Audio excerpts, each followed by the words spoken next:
Контроверзните набавки на јаглен и мазут во државните електрани не завршуваат со случајот адитив. Се одмотува клопчето за криминалите во енергетскиот сектор кои ги правела претходната власт.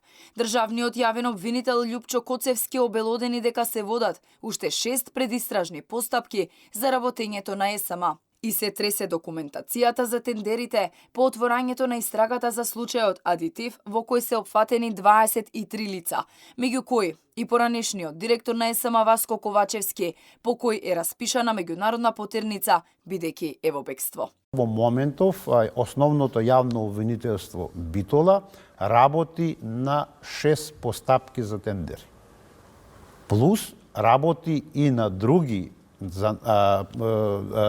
постапки за набавка на јаглен, мазут и така натаму, што значи дека има доста работа, се прибираат докази, дел од активирани са и МВР и БАЈАБА со нивното оделение за сузбивање на криминалот, така да во скоро време очекувам да и таму имаме резултати.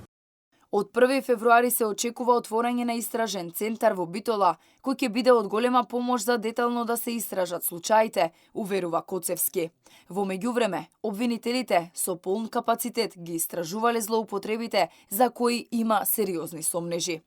Од ова што го имам како информација, ОЈО Битола интензивно работи со полн капацитет на овие предмети, со тоа што од 1 февруари сега ќе формирам и таму истражен центар. Истражен центар останува да се формира во ОЈО Битола и во Штип.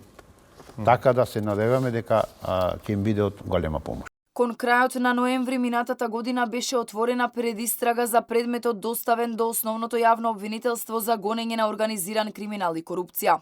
2 недели подоцна, големата полициска акција заврши со поднесување на 23 кривични пријави за лица кои се осомничени дека учествувале во набавка на адитиви за потребите на РЕК Битола и ТЕЦ Осломеј, кои не само што биле платени неколкукратно поскапо од пазарната цена, туку потоа и речиси не се употребувале.